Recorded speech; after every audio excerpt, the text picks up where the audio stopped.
नमस्कार दोस्तों, स्वागत है आपका कक्षा 10 विज्ञान के एक महत्वपूर्ण वीडियो में। दोस्तों, जैसे कि आपको पता है, पहले हम 4 अध्याय तक इम्पोर्टेंट पूरे प्रश्न आपके जो बोर्ड परीक्षा के लिए बहुत ही महत्वपूर्ण है वो हम बता चुके हैं। अब हम नेक्स्ट पार्ट के जो भी आज 5 पार्ट से जितने भी बचे हैं सभी प्रश्न आज आपको टिक लगवाने वाले हैं। और मैंने इन प्रश्नों को खोजने के लिए 2 सीरीज की मदद ली है। एक तो ये परीक्षा अध्ययन है, दूसरी मेरी है परीक्षा बोध। मैं प्रयास करूंगा कि जितने भी क्वेश्चन है मैं परीक्षा अध्ययन में आपको टिक लगवाते जाऊंगा। तो अगर आपके पास सीरीज परीक्षा अध्ययन है तो आप निकाल लीजिए और मैं आपको टिक लगवाते जाऊंगा। और यहाँ एक बात ध्यान रखना है, नए ब्लूप्रिंट के साथ किस अध्याय में से कैसा प्रश्न आना है, कितने नंबर का आना है, ये सारी चीज़ें बताऊंगा। तो इसलिए अब हम बिना देर किए स्टार्ट करते हैं और आपको वीडियो में लास्ट तक रहना है, ठीक है ना, ताकि आपका एक भी प्रश्न मिस ना हो। देखिए, ये 5 अध्याय है और सबसे पहले इसका ब्लूप्रिंट देखते हैं।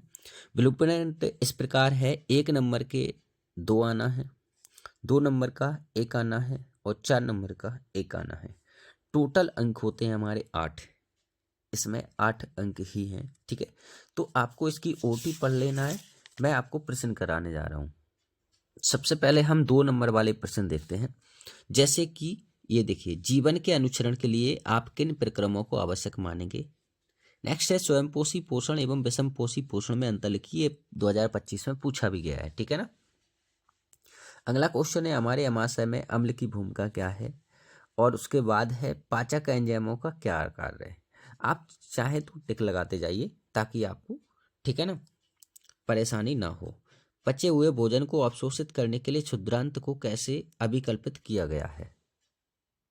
अगला है, हमारे शरीर में वसा का पाचन कैसे होता है, यह प्रक्रम कहाँ होता है। अगला क्वेश्चन है, भोजन के पाचन में लार की क्या भूमिका है। आईएमपी क्वेश्चन है बहुत ज्यादा, ठीक है ना। अगला क्वेश्चन यहाँ देखिए, हमारे शरीर में हीमोग्लोबिन की कमी के क्या परिणाम हो सकते हैं। आईएमपी लगा लो उस पर, ये आएगा, ठीक है ना। अगला देखिए, नेक्स्ट ये तीनों क्वेश्चन करना है। जल से बाहर निकालने पर मछलियां क्यों मर जाती हैं। मनुष्यों में रक्त संचरण दोहरा रक्त संचरण क्यों कहलाता है। मानव हृदय में 4 प्रकोष्ठ होने के क्या लाभ हैं।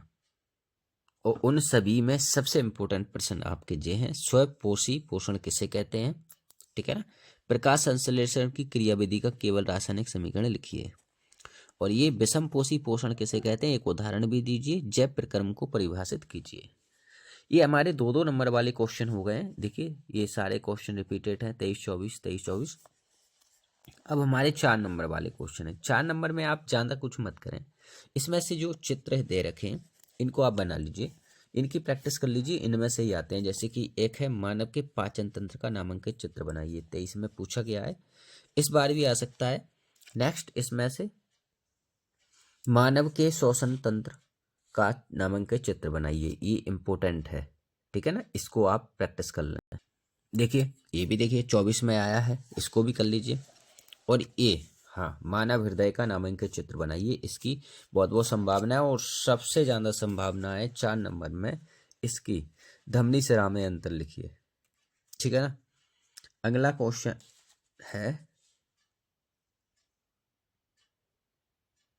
देखिए, जो 25 में पूछा गया था, नेफ्रॉन की संरचना एवं कार्यविधि लिखिए। ये नेफ्रॉन की संरचना है और ये इसकी कार्यविधि है। अगला क्वेश्चन है, जाइलम फ्लोएम में अंतर, तो इसको भी कर लेंगे हम। रक्त लसिका में अंतर, ये भी पूछा गया है 25 में, देखिए पिछली बार ये है। इसके भी आप चारों पॉइंट याद कर लेंगे।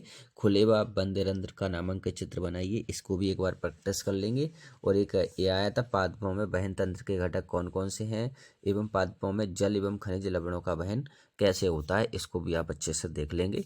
अध्याय आता है हमारा 6 और 6 का नाम है नियंत्रण एवं समन्वय। इसका ब्लूप्रिंट देखेंगे, 1 नंबर के 4 और 2 नंबर का 1।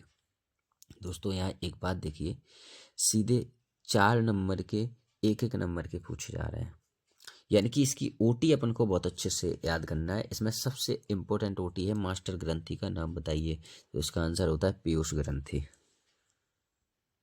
अगर आपके पास सीरीज है तो इसकी ओटी अच्छे से पढ़ लेना। मैं सन वाली आपको बताते चल रहा हूँ। जैसे दो तंत्रिका कोशिका के मध्य खाली स्थान को कहते हैं, क्या कहते हैं, देखिए ध्यान से, इसको कहते हैं सिनेप्स। मस्तिष्क उत्तरदायी होता है सोचने के लिए, हृदय स्पंदन के लिए, शरीर के संतुलन बनाने के लिए। उपरोक्त सभी, तो इसमें सभी आ जाएंगे, ठीक है ना, सभी का काम करता है मस्तिष्क। यहाँ देखिए ये कुछ रिपीटेड वो है, जैसे कि ये है आपका छठवा, ये 22 में पूछा गया है। क्रियाएं डॉट डॉट डॉट डॉट क्रियाएं मेडुला द्वारा नियंत्रित होती हैं, तो अनैच्छिक क्रिया आ जाएंगी। इसका टेस्टोस्टेरोन हार्मोन का स्त्रावण कौन करता है, वृषण से होता है, वृषण से, ठीक है ना।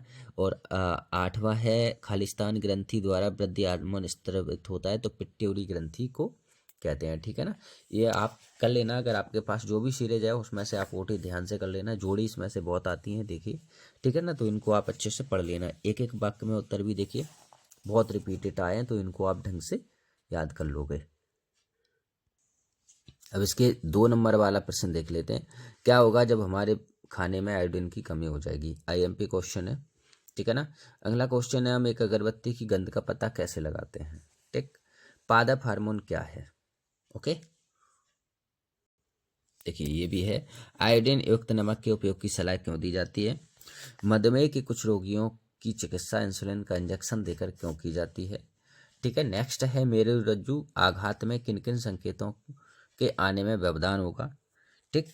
अगला है, छुई मुई पादप में गति तथा हमारी टांग में होने वाली गति के तरीके में क्या अंतर है? इसका नेक्स्ट है, प्रतिवर्ती क्रिया तथा टहलने के बीच क्या अंतर है? ओके, इसमें ज़्यादातर ये 2 नंबर में चित्र पूछ लिया जाता है, तो आप तो इसको अच्छे से प्रैक्टिस कर लेना, ये आएगा, ठीक है ना। और एक ये आ सकता है मानव मस्तिष्क का, तो ये दोनों चित्र को आप अच्छे से प्रैक्टिस कर लेना। इस पार्ट में देखिए ध्यान से, कुछ ये हार्मोन्स के नाम पूछे जाते हैं, जैसे 4 पादप के हार्मोन नाम एवं कार्य लिखिए।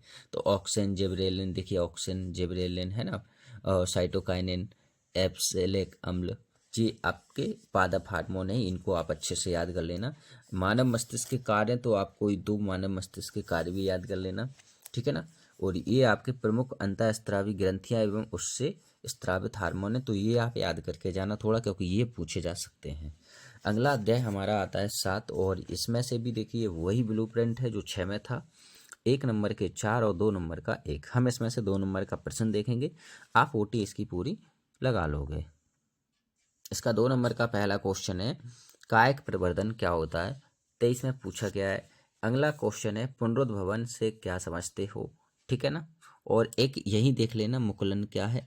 ये आपको इंपॉर्टेंट क्वेश्चन मिलेंगे जो आपको देख लेना है। नेक्स्ट है, लैंगिक जनन किसे कहते हैं?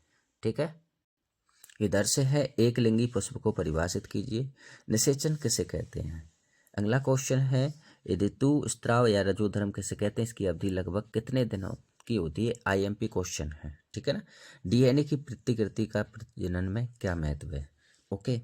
अगला क्वेश्चन है इंपॉर्टेंट, कुछ पौधों को उगाने के लिए कायिक प्रवर्धन का उपयोग क्यों किया जाता है? तो वही है जो कायिक प्रवर्धन वहाँ है, थोड़ा सा क्वेश्चन बदल के दे दिया गया है, ठीक है ना। तो इसका आंसर यहाँ है, आप इसको कर लेंगे। ओके, आगे है, शुक्राशय एवं प्रोटेस्टेंट ग्रंथि की क्या भूमिका है? यौना आरंभ के समय लड़कियों में कौन कौन से परिवर्तन दिखाई देते हैं? ये भी आपको करना है। नेक्स्ट है, माँ के शरीर में गर्भस्थ भ्रूण को पोषण किस प्रकार प्राप्त होता है? और अगला है, जनन क्यों आवश्यक है? ठीक है ना, इनको आपको अच्छे से याद करना है। एक क्वेश्चन और इसमें कर लेंगे हम, गर्भ निरोधक युक्तियां अपनाने के क्या कारण हो सकते हैं? ठीक है ना। इसके कुछ क्वेश्चन और रह गए, जैसे कि ऊतक संवर्धन तकनीक की परिभाषा लिखिए। 24 में पूछा गया था, रिपीट हो सकता है। और 25 में यह पूछा गया, एक कोष की जीवों में प्रजनन विधियों के केवल नाम लिखिए। तो ये 2, द्विखंडन, मुकुलन। और मनुष्य के नर जननांग के केवल 2 भागों के नाम लिखिए, तो वृषण और लिंग, ठीक है ना। ये आप याद कर लेंगे। बाकी इसमें से 2 नंबर के क्वेश्चन कंप्लीट हो चुके हैं। अब हम आते हैं अध्याय 8 और इसका ब्लूप्रिंट देखते हैं। 1 नंबर का 1 आता है, 3 नंबर का 1 आता है, टोटल मिला के इसको 4 अंक दे रखे हैं। तो इसमें से 3 अंक का हमें प्रश्न देखना है। पहले इसमें देखिए, पहले ही क्वेश्चन है, मेंडल ने अपने प्रयोग के लिए मटर के पौधे का चयन क्यों किया? कोई 3 कारण लिखिए, ठीक है। इसका आंसर है, ये तीनों कारण दे रखे हैं, आप इसको याद कर लेना, ठीक है। अगला क्वेश्चन है आपका 3 नंबर का, देखिए ये है, गुणसूत्र का कार्य एवं महत्व लिखिए। हाँ, यहाँ एक चीज और आ सकती है, गुणसूत्र की परिभाषा। और फिर उसके कार्य पूछ लेंगे, तो आपको परिभाषा और फिर उसके कार्य एवं महत्व याद कर लेना है, ठीक है ना। अगला क्वेश्चन है, मनुष्य में गुणसूत्रों की संख्या कितनी होती है, महिला एवं पुरुष के गुणसूत्रों में क्या अंतर है, इसको भी आपको याद करना है। नेक्स्ट क्वेश्चन है, मेंडल के प्रयोगों द्वारा कैसे पता चला कि लक्षण प्रभावित अथवा अप्रभावी होते हैं। नेक्स्ट क्वेश्चन है, मेंडल के प्रयोग से कैसे पता चला कि विभिन्न लक्षण स्वतंत्र रूप से वंशानुगत होते हैं। देखिए 23 में पूछा भी गया है, इंपॉर्टेंट है और ये आपको अच्छे से कर लेना है, ध्यान रखना है। ये देखिए 24 में पूछा गया, मानव के बच्चे का लिंग निर्धारण कैसे होता है, केवल रेखा चित्र बताइए। ये आ गया, ये आपको अच्छे से याद करके जाना है, ठीक है ना। नेक्स्ट क्वेश्चन है, मानव में बच्चे का लिंग निर्धारण कैसे होता है, तो ये पूरी आपको उसमें दे रखा है, इसको आप कर लेंगे। 25 की बात करूं मैं तो 25 में ये आया था, मेंडल का प्रभावता का नियम लिखकर उसका रेखा चित्र भी बनाइए, ये रेखा चित्र आया था, ठीक है ना, 3 नंबर में। नेक्स्ट अध्याय हमारा 9 है, प्रकाश परावर्तन तथा अपवर्तन। इसका ब्लूप्रिंट देखिए, ये इंपॉर्टेंट पार्ट है। 1 नंबर के 2 आना है, 2 नंबर का 1 आना है, 4 नंबर का 1 आना है, टोटल मिला के 8 नंबर का आपको इसमें से देखने को मिलेगा। तो हम इसके 2 नंबर के प्रश्न देखते हैं। सबसे पहले ये है, गोलीय दर्पण किसे कहते हैं, ये कितने प्रकार के होते हैं, आवर्धन किसे कहते हैं, ये इंपॉर्टेंट है, ठीक है ना। अगला है, लेंस की क्षमता से आप क्या समझते हो, इसका मात्रक लिखिए। नेक्स्ट है इसका, अवतल दर्पण के मुख्य फोकस की परिभाषा लिखिए, ठीक है ना। अगला इसका, हम वाहनों में उत्तल दर्पण को पार्श्व दृश्य दर्पण के रूप में वरीयता क्यों देते हैं। नेक्स्ट क्वेश्चन है, हीरे का अपवर्तनांक 2.42 है, इस कथन का क्या अभिप्राय है। अगला क्वेश्चन है, किसी लेंस की एक डायोप्टर क्षमता को परिभाषित कीजिए। नेक्स्ट है, गोलीय दर्पण के वक्रता केंद्र की परिभाषा लिखिए, ठीक है ना। और अगला है, जब कोई प्रकाश किरण सघन माध्यम से विरल माध्यम में प्रवेश करती है तब क्या होता है। नेक्स्ट है, अवतल दर्पण के कोई 2 अनुप्रयोग लिखिए, ठीक है ना। ये वक्रता केंद्र और फोकस दूरी, ये भी पूछा जा सकता है, तो इसको आप याद कर लेना, ठीक है ना। अब आते हैं 4 नंबर वाले प्रश्न पर। देखिए 4 नंबर में यहाँ से प्रश्न आ सकता है, 10 सेंटीमीटर फोकस दूरी के किसी अवतल लेंस के आधे भाग को काले कागज से ढक दिया गया है, क्या यह लेंस 30 सेंटीमीटर दूरी पर स्थित बिंब का पूरा प्रतिबिंब बना सकता है। अपने उत्तर की पुष्टि के लिए एक किरण आरेख खींचिए। तो ये आपका देखिए ध्यान से, ये सवाल आता है, ये देखिए ये भी सवाल है इसी का, आप पढ़ लेंगे इसको ध्यान से, देखिए इंपॉर्टेंट है, ये आ सकता है, ठीक है ना।